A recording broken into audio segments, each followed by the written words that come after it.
encore merci à nos précieux collaborateurs et on voulait souhaiter la bienvenue à toutes les nouvelles enseignantes et tous les nouveaux enseignants qui rejoignent notre académie.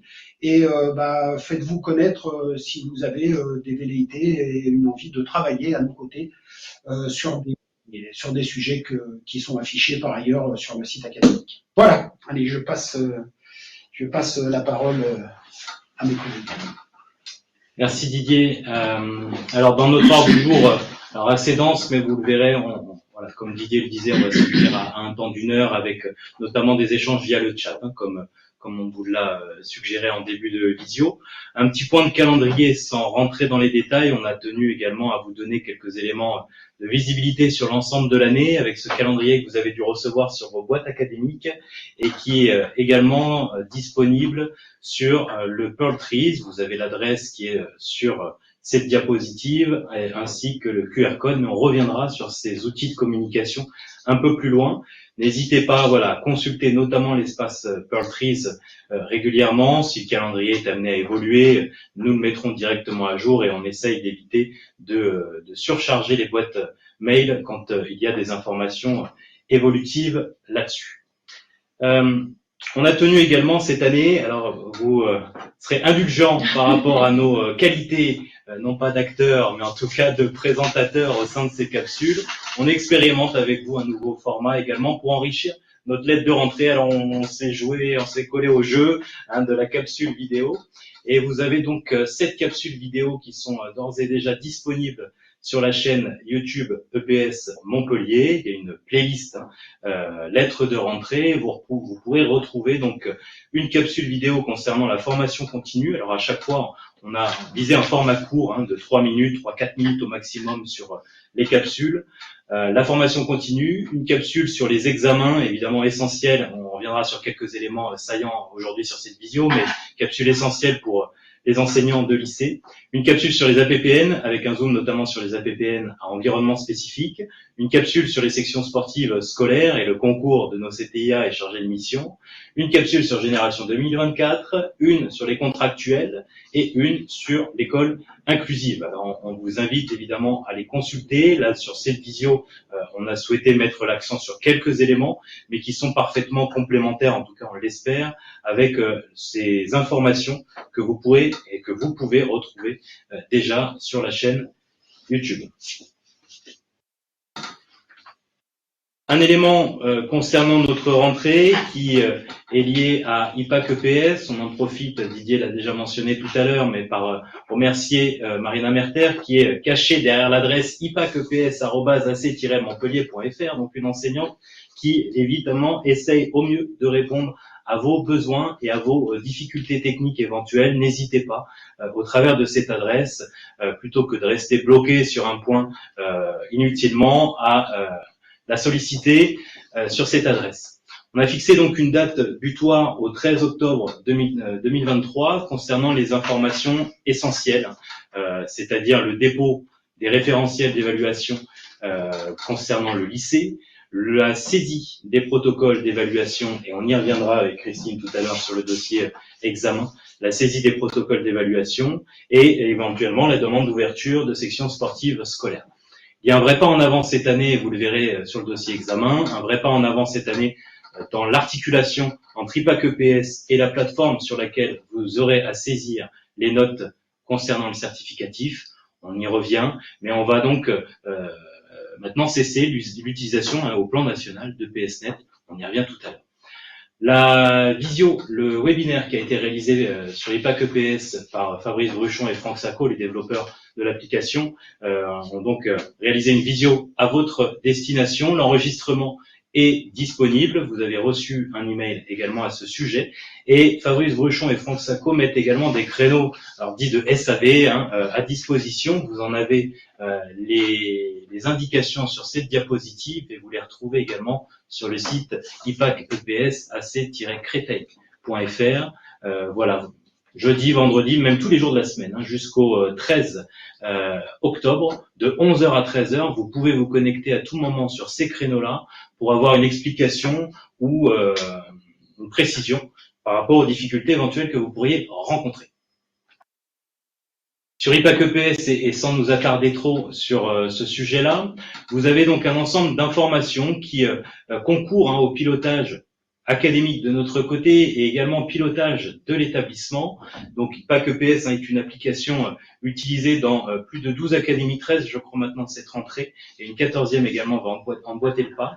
Nous, ce qu'on vous invite à renseigner, c'est notamment ces fiches individuelles qui vous permettent de mettre en avant vos compétences, en tant que formateur, vos absas de spécialité, vos vœux de formation.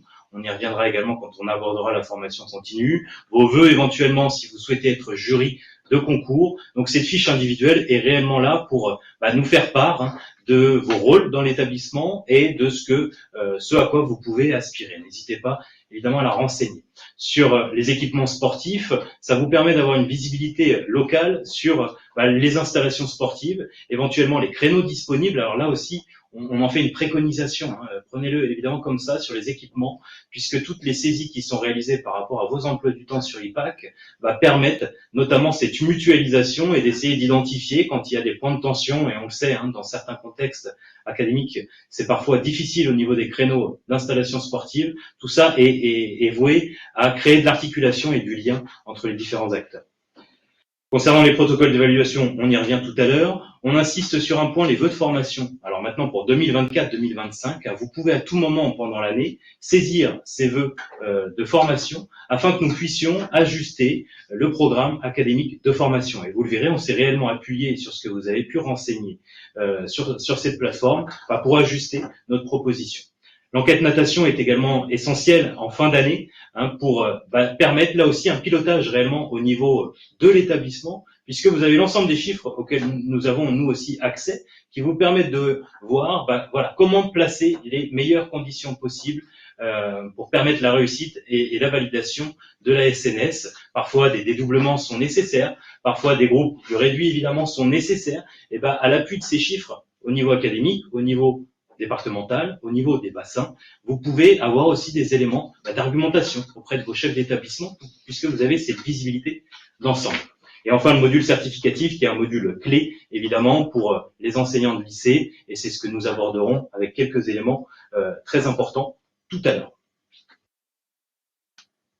Concernant la circulaire de rentrée, ici, on ne fait que l'évoquer, c'est la circulaire de rentrée nationale qui a été publiée le 6 juillet 2023.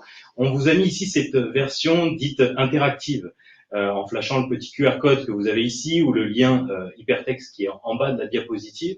Vous accédez à la version de cette circulaire de rentrée avec à chaque fois des liens sur lesquels vous pouvez cliquer. Exemple, vous cherchez de la documentation institutionnelle sur la lutte contre le harcèlement. En cliquant sur le lien hypertexte qui est compris dans cette lettre de rentrée, vous pouvez accéder au texte de référence, aux différents dispositifs qui sont en place. Alors évidemment qu'on ne va pas détailler ici avec vous ces différents points, cette lettre qui s'organise, cette circulaire s'organise autour de 6 points majeurs, mais on vous invite à la consulter et cette version nous est apparue intéressante et pertinente.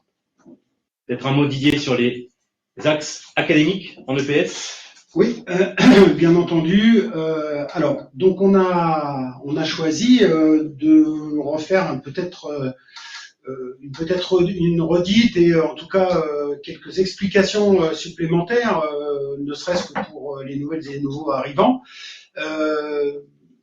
Qui dit axe académique en EPS dit 3 axes pour enseigner l'EPS. Un choix. Ça suppose de s'interroger, évidemment, chacun à son échelle, sur la spécificité et la singularité de l'EPS au regard de la formation des citoyens, sur la formation de l'élève et celle, évidemment, de l'enseignant du XXIe siècle, puisque les uns et les autres ne peuvent pas aller et exister indépendamment des autres.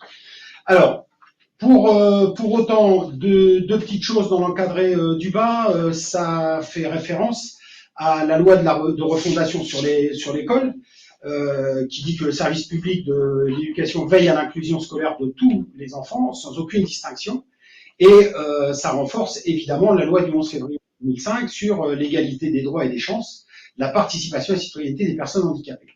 En d'autres termes, ça veut dire que l'EPS s'adresse donc à tous les élèves pour que chacun puisse y trouver un terrain d'expression épanouissant pour lui-même et pour lui et pour les autres.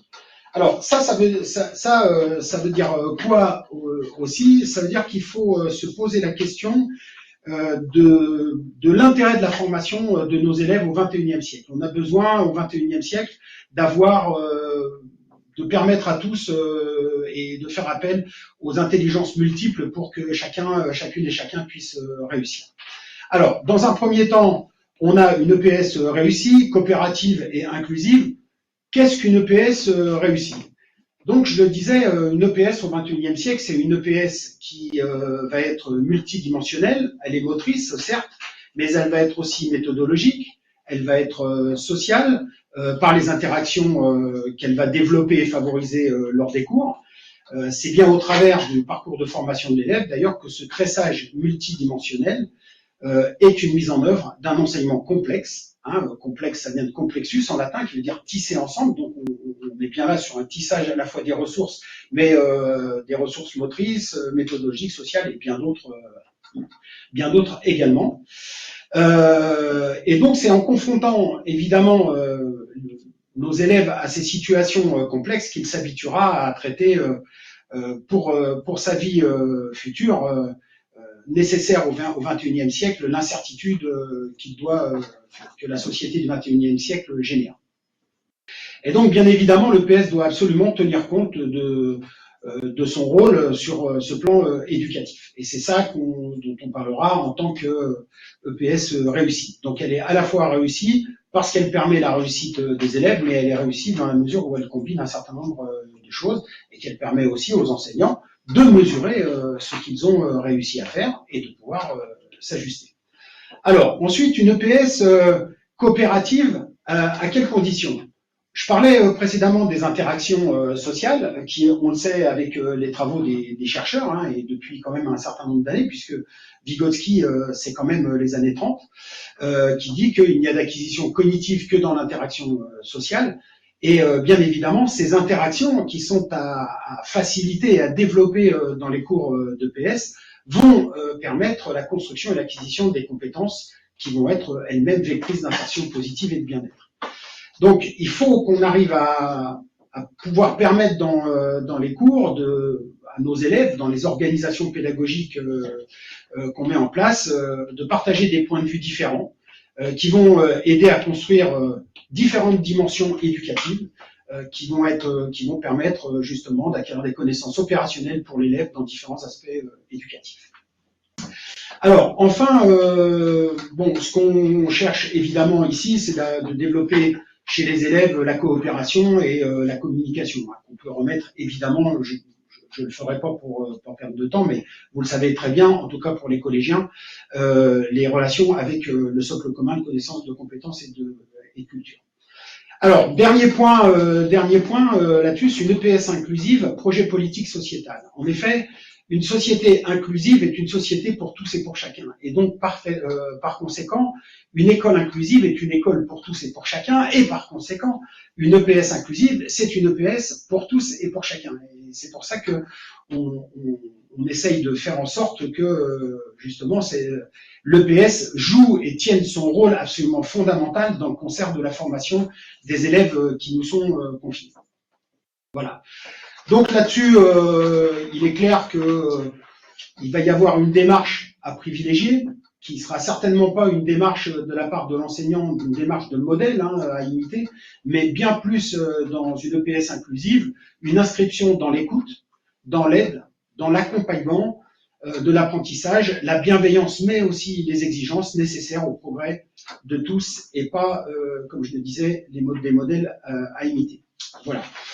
Alors, sur ces différents axes et sur la diapositive, viennent renforcer un petit peu trois autres thèmes: évaluer, coopérer et explorer. Alors, et là, on s'aperçoit que ce que je déclinais précédemment, y compris avec évaluer, coopérer, explorer, on doit le retrouver dans les cours d'EPS, au niveau de la formation continue, au niveau du GAREPS, j'en dirai quelques mots un petit peu plus tard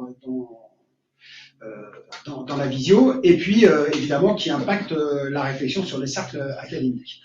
Alors, évaluer, évidemment pour révéler, valoriser et orienter les élèves, identifier des acquis et des besoins, ça c'est fondamental pour engendrer des apprentissages qui aient du sens. Ça veut dire rendre visible et lisible des attendus, que ce soit en collège ou que ce soit dans les lycées, et privilégier une évolution positive et autoréférencée, et si possible, tout au fil de la séquence d'apprentissage. Quant à coopérer, on coopère pour s'épanouir et pour progresser, on est solidaire en acte pour apprendre ensemble, hein, et on renvoie aux interactions sociales qui permettent les acquisitions. Et ça permet de prendre en compte la diversité des élèves, donc d'être dans l'école inclusive, puisque les choses ne sont pas séparées, mais bien sûr impliquées les unes aux autres, et bien évidemment d'instaurer un climat propice au développement du bien-être. Enfin, explorer me semble être la chose qui est la plus importante. En effet, Maurice Debès, que j'aime à citer, qui était un chercheur en sciences d'éducation, disait « La pédagogie n'est pas une recette, c'est une recherche ». Donc, l'exploration, à la fois pour l'enseignant et pour l'élève, nous semble être quelque chose de forcément très intéressant, parce qu'on va explorer pour s'adapter et s'enrichir. On va saisir et explorer la complexité. On va rendre l'erreur utile et fertile, comme c'est écrit, et puis expérimenter permet aussi d'innover parce qu'on trouve des solutions à des problèmes qui jusque-là n'en trouvaient pas. Voilà, c'est ça qui fait la beauté de la pédagogie. Alors, je vais reprendre sur les dossiers. Il y avait une question également concernant les sportifs. Ça va répondre à votre question. C'est Madame Capot. J'espère qu'elle est connectée. Donc, elle a pu se reconnecter en tout cas. Donc, l'idée, c'était de vous présenter. Alors, on va pas tous les citer. Hein, vous avez la disposition de ce document. L'idée de vous présenter les dossiers, en fait, en responsabilité par mes collègues qui sont là, donc les IAIPR-EPS, et de vous adresser, si possible, dans la mesure du possible, après vous pouvez évidemment mettre les autres collègues en copie, aux personnes responsables des dossiers, afin que vous puissiez avoir un interlocuteur ou une interlocutrice qui vous permettra de répondre aux questions et aux interrogations que vous vous posez. Donc, vous voyez à l'écran la répartition de ces dossiers. Il y a également un pilotage en majeur et un pilotage en mineur, comme vous pouvez le constater. Donc, on vous suggère d'abord de contacter la personne en majeur, qui est responsable et qui pilote le dossier. Et la personne en mineur, pour nous, si vous voulez, c'est au cas où il y ait une absence ou quelqu'un ne puisse pas réaliser une réunion. Voilà, l'autre collègue est toujours là, on va dire en tant que copilote, pour gérer et essayer en tout cas d'être le plus efficace possible dans vos réponses. Vous voyez aussi que c'est organisé par thème, hein, vous avez des thématiques que vous les retrouverez, et donc la collègue suggérait sur les sections sportives à qui il fallait s'adresser, donc vous avez Monsieur Fangeau, le mail également, vous l'avez au début, donc c'est à Monsieur Fangeau qu'il faut adresser votre demande. Si Madame Capot a pu se reconnecter, ou en tout cas si des collègues la connaissent, pour lui transmettre l'information. Ensuite, donc, sur les réseaux, la logique est un peu la même, c'est-à-dire que sur des réseaux pédagogiques, hein, en regroupement de plusieurs établissements, nous vous suggérons de contacter l'IAIPR en charge de votre réseau pédagogique de l'établissement, voilà. Et surtout, vous verrez qu'il y a plusieurs subtilités, puisqu'il y a certains secteurs, comme la romanité par exemple, qui est partagé entre Monsieur Fangeau et Madame Fille, voilà. Donc vous avez aussi à disposition tout le détail hein, de ces réseaux pédagogiques. Contacter l'IAIPR, c'est vrai que c'est plus facilitant pour nous, et donc c'était plutôt dans cet esprit-là qu'on souhaitait vous transmettre ces informations concernant à la fois les dossiers et la répartition des réseaux pédagogiques. Ensuite, sur les examens, afin de compléter ce que disait mon collègue tout à l'heure sur IPAC EPS et EPSNet surtout, donc 4 focales. Alors, vous retrouverez toutes les informations sur la capsule que nous avons réalisée sur les examens. Donc, c'est vrai que merci d'être indulgent hein, sur le petit jeu auquel nous nous sommes nous avons participé pour que vous puissiez avoir à disposition, quand cela vous convient, les éléments sur les examens. Alors, premier temps, c'est le passage de PSNet à Cyclades. Donc ça, c'est une avancée, hein, puisque désormais, vous aurez un seul espace de travail qui sera donc IPAC dans un premier temps, puisque la bascule se fera également dans Cyclades. En revanche, donc en deuxième temps, attention à la nomination des groupes dans IPAC EPS, puisque à un moment donné, il va y avoir une bascule et un export qui va se réaliser. Donc, il faut absolument que les noms correspondent entre les groupes et les noms d'élèves que vous rentrez pour que vous puissiez les retrouver dans Cyclades, puisqu'il y aura une harmonisation des bases aussi. Donc, attention à ce point sur lequel nous souhaitions vous alerter. Ensuite, comme l'an dernier, les certificats médicaux sont à déposer dans IPAC EPS au fil de l'eau, tout au long de l'année, voilà, quand vous les avez à disposition. Et un dernier point aussi sur lequel nous souhaitions vous alerter, c'est la saisie des notes, qui se fera au fil de l'eau dans Cyclades. On espère fortement à partir du mois de janvier, voilà, pour l'instant. Et on souhaitait aussi vous alerter sur, par anticipation en tout cas, il est possible fortement même d'ailleurs que dans Cyclades vous puissiez vous complétiez les 3 AFL, les attendus de fin de lycée, et les 4 AFLP pour la voie professionnelle, pardon. Donc par anticipation, de bien garder vos notes, de bien tout enregistrer de votre côté pour pouvoir avoir cette confirmation ultérieurement. Tout est expliqué dans la capsule, donc il n'y a aucun problème et vous revenez vers nous, on y répondra sans problème. Alors, un point calendrier qui est également que vous avez eu à disposition dans la circulaire, la semaine dernière, vous avez une circulaire CCF qui a été distribuée, en tout cas envoyée dans tous les établissements. Donc à retenir, c'est vraiment les 2 points, un point le 19 octobre et un autre point le 20 juin. Alors compte tenu du nouveau calendrier avec les EDS, on risque de bouger la date à 1 ou 2 jours près. Donc une première CHPN qui sert de validation des protocoles, mais également des référentiels. Donc référentiels pour la session 2024. Donc toute modification, si il y a modification ou nouveau référentiel à proposer, nous vous suggérons de nous les donner d'une autre couleur, enfin de réaliser les modifications d'une autre couleur afin que nous puissions directement travailler sur les modifications que vous apportez et non pas relire tout le référentiel, puisque lors de cette CHPN du mois d'octobre, nous avons un groupe mis en place, en tout cas dans la continuité de ce qui se passait les années précédentes, un groupe de lecteurs d'analyse des référentiels par champ d'apprentissage, donc pour faciliter ce travail et pour faciliter aussi la validation de vos protocoles et de vos référentiels. Nous vous suggérons cette modification, en tout cas le fait de mettre d'une autre couleur. Si c'est pas fait, c'est pas grave, nous relirons de toute façon les protocoles modifiés. Et enfin, alors à l'écran vous avez les dates clés, sur les épreuves ponctuelles, on a bien vu la question également sur le Gard, la problématique que nous avons. Nous sommes actuellement en train de travailler avec les CDI à l'EPS du département du Gard et donc nous reviendrons vers vous pour essayer de trouver une solution dans le meilleur des cas pour que tout le monde puisse réaliser en toute sérénité ces épreuves en ponctuel obligatoire.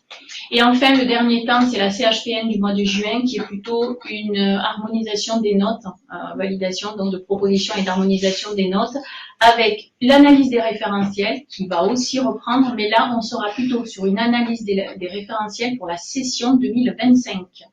C'est-à-dire que vous aurez 2 temps pour déposer les référentiels, soit en octobre pour la session 2023 et 2024, pardon, je vais y arriver, excusez-moi, et en juin 2024 pour la session 2025, donc un N+1, pour que vous puissiez sereinement en septembre 24 réaliser vos CCF sur toute l'année 2024-2025. Voilà, je pense que je n'ai rien oublié.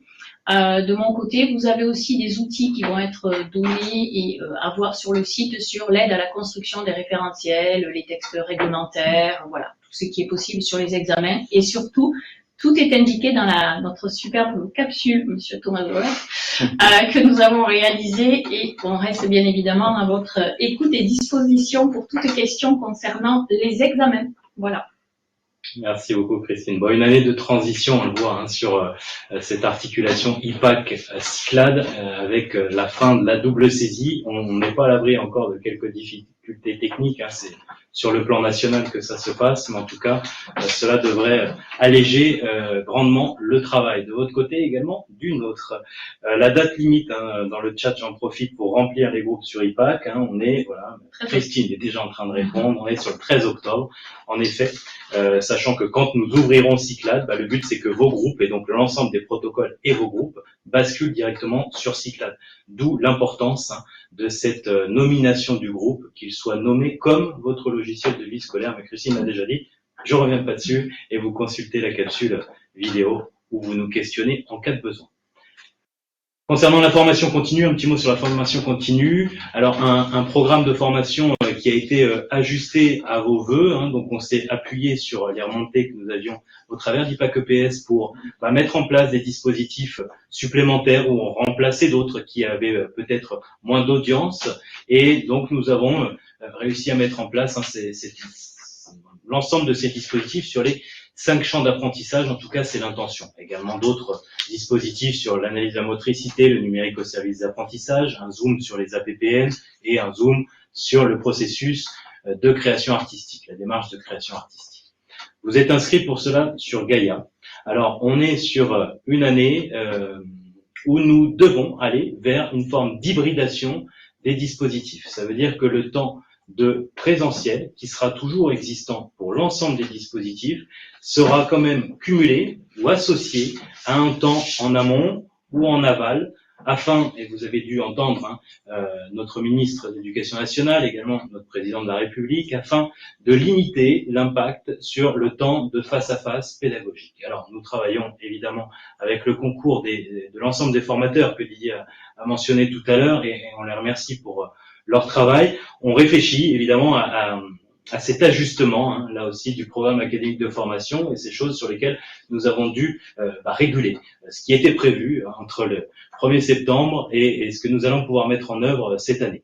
Tout ça est en cours de reconstruction, donc on a décalé les premières formations, les premiers dispositifs un peu plus tard dans l'année, et on va voir selon quelles modalités nous pouvons les mettre en œuvre, mais en tout cas nous avons évidemment une vigilance accrue sur le temps de présence qui est nécessaire quand même pour l'enseignant pour pouvoir bénéficier pleinement des apports des formateurs.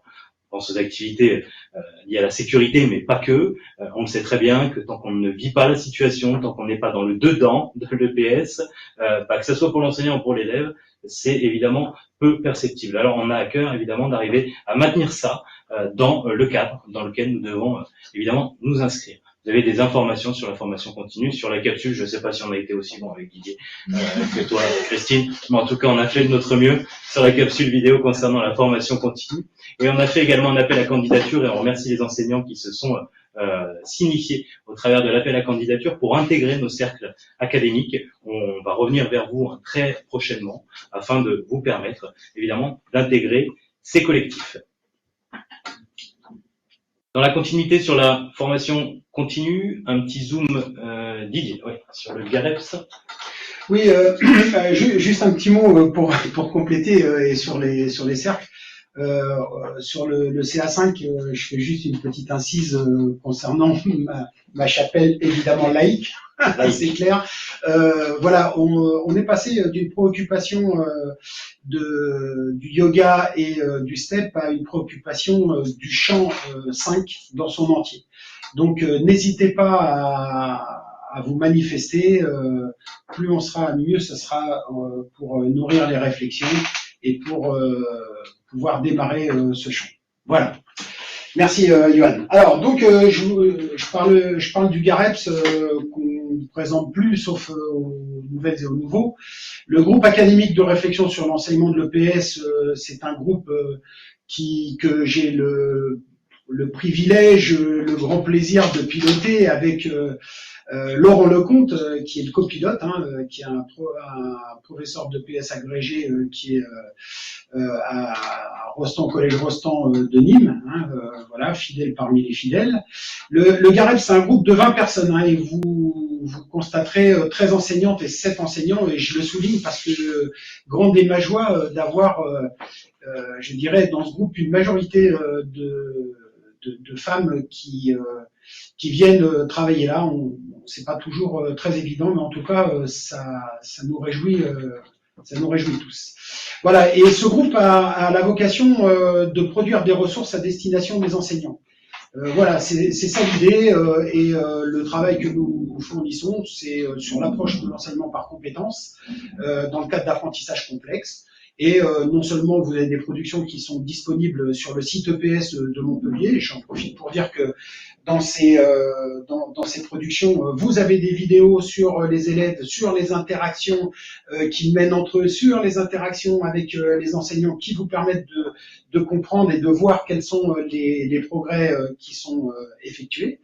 Et il y a aussi des rédactions d'articles de plus en plus nombreux dans la revue EPS et dans la revue AEPS. Vous avez d'ailleurs sur la dernière revue AEPS un article sur l'échauffement et l'approche par compétences qui s'appelle Rendez-vous dans 25 minutes, qui est un article vraiment très bien conçu, très bien écrit et avec une bonne réflexion. Voilà. Alors la proposition pour intégrer le groupe se fait par les inspecteurs, je dirais, et ou par les membres du GAREP, parce que il peut y avoir de la cooptation, en tout cas pour la proposition, et voilà.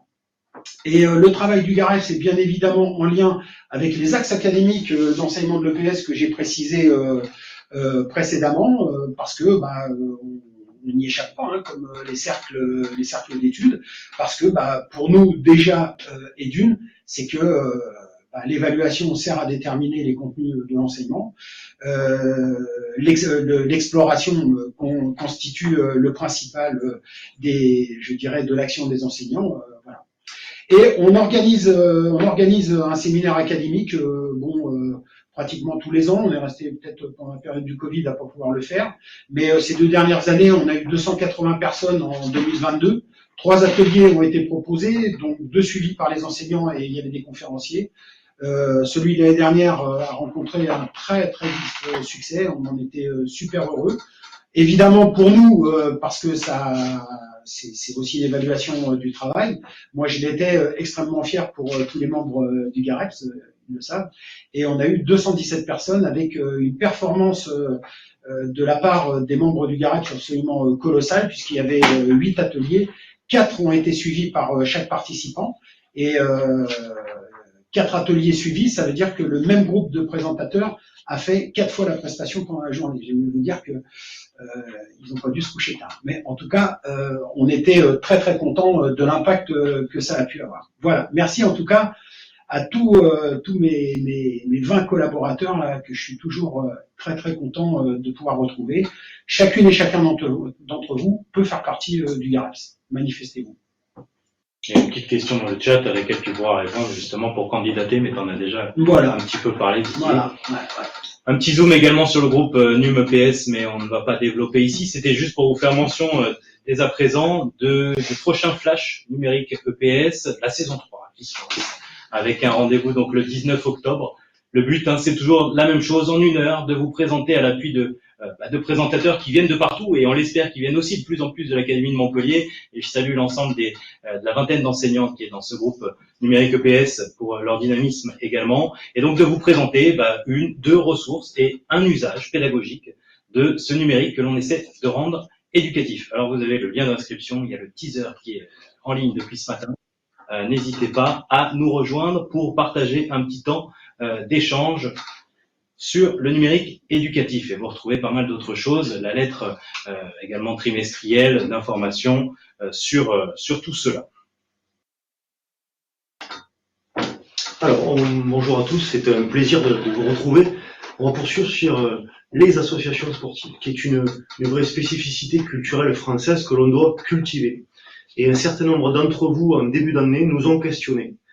On a répondu que le forfait d'AS avait un caractère indivisible.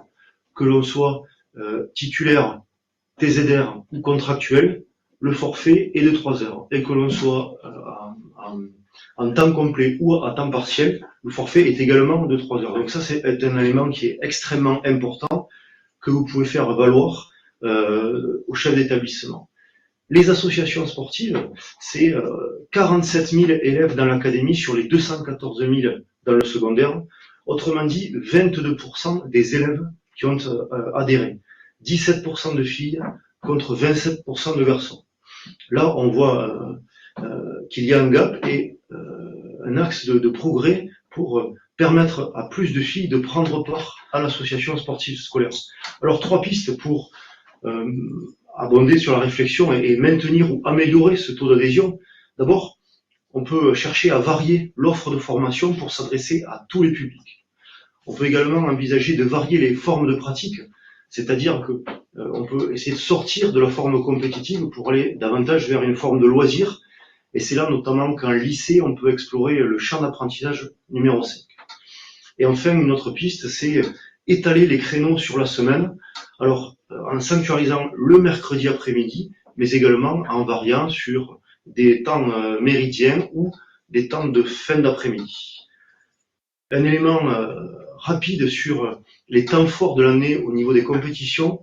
Un grand merci à toutes et à tous parce que c'est grâce à vous que les compétitions, alors j'ai assisté récemment au tournoi international de rugby sur Narbonne, il y avait une trentaine d'enseignants de PS qui étaient à l'organisation. C'est grâce à vous que le cross académique va pouvoir se tenir. C'est grâce à vous que des championnats de France, de boxe française, de natation ou encore de gymnastique vont pouvoir avoir lieu. Je passe maintenant à un dispositif qui est particulièrement en vogue, celui des sections sportives scolaires. Vous pouvez percevoir que on a, en termes de carte de formation, un maillage territorial qui est assez complet. Nous avons 123 sections sportives scolaires qui sont réparties sur l'ensemble du territoire. La circulaire du 10 avril 2020 présente un certain nombre d'incontournables et des préconisations que je souhaitais mettre en avant. Alors, dans les incontournables, il est mentionné que 3 heures effectives de pratique hebdomadaire sont à proposer pour tous les élèves. Ceci vient en plus des heures de PS qui sont obligatoires et des heures d'AS facultatives. Il est très important que l'encadrement de la pratique soit, en tout cas pour partie, réalisé par les enseignants de PS de l'établissement. On rappelle également que dans cette circulaire, il est précisé que les demandes d'ouverture et les demandes de fermeture sont étudiées en commission académique et sont arrêtées par Madame la rectrice. Les sections sportives scolaires appartiennent à la carte des formations. Donc un établissement ne peut pas décréter qu'il ouvre une section sportive scolaire. Par la suite, cette circulaire propose également des préconisations qu'il est important de mentionner, notamment une attention particulière à porter sur le public féminin. Également, l'enjeu et le besoin, la nécessité d'étaler la couverture sur l'ensemble du cursus, de la 6e à la 3e en collège et de la seconde à la terminale en lycée. Et puis j'insiste sur l'intérêt de conventionner, de réaliser un partenariat avec un partenaire dans le cadre de l'encadrement et de l'aide à l'encadrement à la pratique.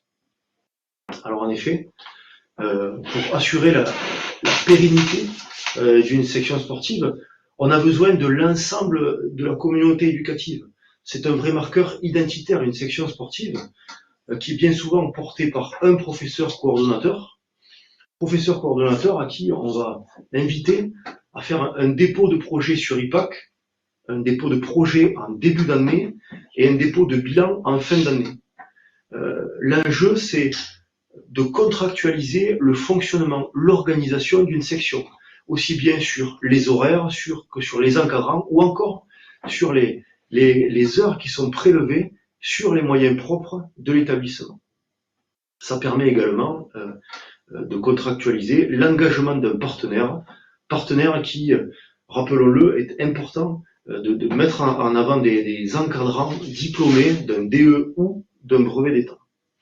Cette année, après les vacances de Toussaint, nous allons étudier en groupe académique 21 demandes d'ouverture et 3 demandes de fermeture pour la rentrée 2024. On espère être en mesure d'ouvrir le plus de sections sportives scolaires parce que en cette année pré-olympique, c'est extrêmement important de mettre en avant l'activité physique en plus de l'EPS qui est obligatoire. Alors, en parallèle de ces sections sportives scolaires, nous avons des sections d'excellence sportive.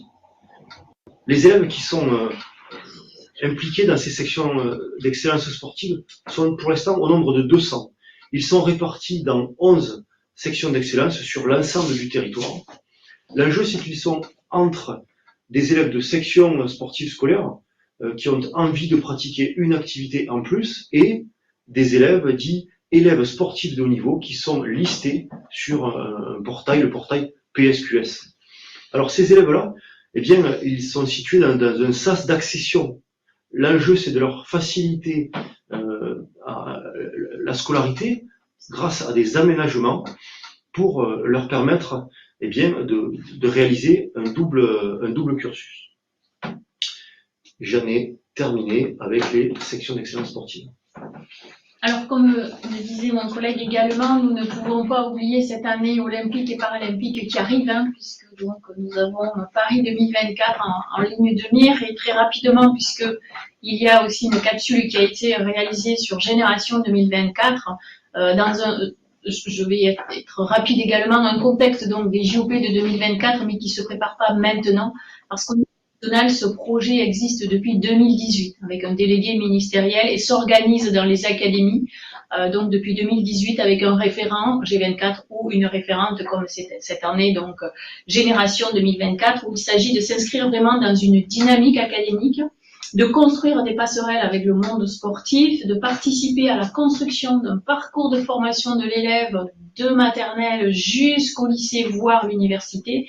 Et pour cela, vous avez 3 axes sur lesquels nous travaillons. La labellisation donc des établissements où on vous engage à compléter le dossier sur démarche simplifiée au vu des actions que vous menez dans vos établissements, de donner à voir ce que vous réalisez autour de cette année olympique et paralympique avec un kit qui vous sera donné, enfin en tout cas envoyé, et un diplôme. Et ensuite un travail que nous faisons sur le cercle d'études, sans oublier la classe Alice Mia et Pierre de Coubertin. Je remercie également tous les enseignants impliqués pour cette classe. Donc je ne vais pas détailler ici le travail qui a été réalisé depuis de nombreuses années, et je remercie les collègues impliqués aussi sur cette année olympique et paralympique, et la capsule parlera d'elle-même. Je reste également disponible sur toutes les questions relative à ce dossier Génération 2024, puisque nous travaillons non pas sur, sur l'année olympique et paralympique, mais surtout sur l'héritage, puisque depuis 2018, on a anticipé sur la préparation et sensibilisé aux valeurs de l'olympisme et du paralympisme, mais aussi nous sommes sur l'héritage de Paris 2024 et de cette année olympique et paralympique pour éviter le one-shot, en fait. Voilà, côté olympisme et paralympisme. Et ensuite, je crois que c'est encore sur les APPN, voilà, sur le dossier que je porte avec Monsieur Thomas Zauer en tant que copilote également, sur le fait de vous indiquer qu'il y a une procédure en vigueur depuis mai 2022, notamment sur des activités à environnement spécifique. Il faut comprendre que ces activités à environnement spécifique impliquent en fait des mesures de sécurité particulières avec des complexités par rapport à l'opération de sauvetage. Donc vous trouverez tout cela sur notre magnifique capsule Les APPN que vous aurez aussi à disposition. Ce qu'il faut retenir, c'est que vous avez constitution du dossier sur IPAC EPS, un formulaire de support du projet pédagogique, une signature par le chef d'établissement et une validation par l'inspection. Afin que nous puissions, puisque nous travaillons avec Monsieur Bort, donc par rapport à ce sujet, puisque il y a également une adresse générique sur laquelle vous pouvez poser vos questions, afin que nous puissions répondre aussi dans un certain temps, analyser votre dossier et voir si tous les documents que vous nous fournissez sont corrects. On vous demande de déposer le projet 6 semaines avant, au plus tard, votre départ, en tout cas votre projet réel. Si vous le faites avant, c'est parfait, même quelques mois avant, c'est encore mieux pour nous. Et nous vous amènerons systématiquement une réponse et des documents à compléter s'il le faut. Voilà, donc ça c'était les points incontournables et tout est indiqué, les procédures, voilà, dans la capsule, la liste des activités environnement spécifiques également. Donc vous avez aussi sur la chaîne YouTube une explication qui vous permet de travailler en toute sécurité, j'ai envie de dire sans jeu de mots, sur le dossier des activités physiques de pleine nature. Voilà, pour ma part en tout cas. Merci Christine, et merci à Jean-Yves Bort que tu as également mentionné pour son travail. Grâce à lui et également grâce à la plateforme, on a pu accélérer cette démarche de validation et plus de 190 projets l'année dernière ont été validés. Donc voilà, attention à ce délai de 6 semaines, anticiper évidemment les choses, mais ça nous permet et ça vous permet de mettre en place en toute sécurité ce type de sortie ou d'activités qui sont parfois complémentaires de l'enseignement de l'EPS ou pleinement dans l'enseignement de l'EPS. Me revoilà sur l'inclusion, en vous renvoyant évidemment comme mes camarades de jeu à la magnifique capsule. Au moins, est là, je veux dire, ils vont tous y aller histoire de pouvoir se marrer. Mais bon, il n'y a pas que ça. On a essayé quand même de pouvoir être un peu rigoureux. Voilà. Donc, moi, je vous renvoie à cette capsule dans laquelle vous retrouverez deux cas sur lesquels on a mis un focus. Par exemple, le cas particulier d'élève de l'ULIS, pour lequel on dit qu'il a trop de difficultés de relation dans la classe. Et puis un focus sur l'enseignement en SECPA. Pourquoi plus important d'ailleurs que pour l'ULIS? Tout simplement parce que les élèves de SECPA sont beaucoup plus nombreux en scolarité, dans la scolarité que les élèves d'ULIS, et que ces élèves bénéficient donc de 4 ans d'enseignement adapté au collège avant d'être reversés en lycée professionnel dans ce qu'on appelle un cycle ordinaire. Je dis bien cycle ordinaire et pas cycle normal. Voilà, les élèves de SECPA sont des collégiens. Ils sont en échec massif et durable et ils ont 4 ans pour se remettre d'aplomb et aller vers au moins un CAP en lycée professionnel. Sachez quand même que l'EPS ne peut ignorer ce que l'inclusion représente pour le devenir d'un élève, se construire dans un environnement ordinaire, prendre pleinement et activement part à la vie de l'établissement scolaire, faire partie d'une communauté qu'il reconnaît comme l'un des siens. Souvenez-vous, je vous parlais tout à l'heure du besoin de la société du XXIe siècle de pouvoir faire appel à des intelligences multiples. Chacun doit trouver sa place pour justement s'épanouir et faire avancer la société. Et enfin, faire l'expérience d'une vie sociale, d'une vie en société, parce que on peut avoir des difficultés d'apprentissage, on peut être en situation de handicap, on n'en reste pas moins un citoyen à part entière. Alors, vous verrez également plusieurs points qui vous permettent de savoir quand est-ce qu'on est dans l'intégration et quand est-ce qu'on est dans l'inclusion. L'intégration, juste pour terminer, c'est la loi de 1975 qui fait que de l'égalité au départ, on a une inégalité finale. Quand on est dans l'inclusion, on est dans l'inégalité de départ et on arrive à l'égalité finale. Dans l'intégration, la personne handicapée devait se débrouiller pour être au même niveau que ceux qui ne l'étaient pas. Quand on est dans l'inclusion, on parle de situation de handicap et non plus de handicap seul. C'est la situation qui définit le handicap. Et pour cela, la loi de 2005 que je citais précédemment, 11 février 2005, définit des piliers fondamentaux que sont l'accessibilité et la compensation, chose auxquelles, chacun de nous doit répondre dans son activité professionnelle. Voilà. Merci Didier. Pour terminer, parce que voilà, on vous avait dit qu'on se tiendrait un temps d'1 heure de présentation maximum, avec un petit souci technique au passage. Pour terminer, on vous renvoie surtout vers ces différentes plateformes et différents outils de communication. Alors on a parlé du PAC EPS concernant l'administratif, notamment, et pas que d'ailleurs, mais en tout cas tout ce qui relève de l'administratif, notamment à ce début d'année. Et voilà les canaux que nous utilisons et on vous invite alors peut-être à les ajouter dans les favoris du navigateur ou en tout cas vous y référer régulièrement puisque nous mettons à jour et à l'appui encore une fois là, des membres des cercles d'études, de nos formateurs, des différents contributeurs ou d'enseignants qui souhaiteraient également publier. Vous pouvez également nous solliciter à ce sujet si vous souhaitez partager des ressources. Voilà les différents canaux de communication que nous utilisons. Alors en les balayant rapidement, le portail pédagogique académique, le PPA, qui est complémentaire du Pearl Trees. Le Pearl Trees, c'est ce qu'on a lancé il y a 2 ans, je crois, dans l'académie, qui est beaucoup plus simple pour nous et on l'espère également pour vous au niveau ergonomique et au niveau de la navigation. C'est là que l'on dépose l'ensemble des ressources, que ce soit, on a évoqué les APPN environnement spécifique, si vous voulez aller voir si l'activité relève de l'environnement spécifique, vous y retrouvez les fiches pratiques, l'ensemble des protocoles de sécurité, tout ce qui relève du lycée, des examens, les documents d'accompagnement, nos documents également institutionnels.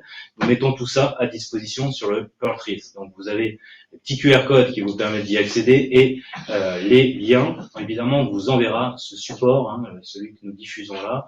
On vous l'enverra dans la foulée de notre visio avec son enregistrement pour ceux qui auraient raté un petit bout. Également donc de manière complémentaire, le fil Twitter X depuis cette année, le fil Twitter sur lequel, alors c'est évidemment pas notre communication officielle institutionnelle, mais elle se veut là aussi complémentaire pour partager avec la profession et au-delà des frontières aussi de notre académie des ressources, des choses que l'on peut trouver pertinentes, intéressantes au-delà des différents rendez-vous académiques, que ce soit sur le sport scolaire ou les différents événements que vous pouvez mener, réaliser dans vos établissements. Là aussi, n'hésitez pas à nous envoyer des informations que nous pouvons relayer là-dessus pour toujours mettre en valeur votre travail et puis surtout les réussites et les moments forts de l'EPS avec vos élèves. Complémentaire au fil Twitter, la chaîne YouTube EPS Montpellier, pas mal de ressources également dessus depuis 2 ans qui s'enrichit chaque année avec en général l'ensemble des enregistrements que nous pouvons réaliser lors des webinaires ou des visios, et puis des ressources également partagées par un certain nombre d'enseignants. Donc notre tête de rentrée dite interactive figure l'ensemble des capsules sur cette chaîne-là. Donc vous pouvez vous y référer dès à présent. Je crois qu'on a fait le tour de notre ordre du jour. Voilà l'ensemble des liens et des capsules qui vous seront envoyés donc sur ce diaporama que nous vous mettrons à disposition. Merci beaucoup, merci à tous ceux qui sont connectés, qui sont restés avec nous jusqu'au bout. S'il y a besoin, on répond encore à quelques questions dans le chat. On peut rester encore en ligne quelques minutes pour répondre aux difficultés ou aux questions que vous pourriez vous poser. Merci, chers collègues. Merci. Bonne année scolaire.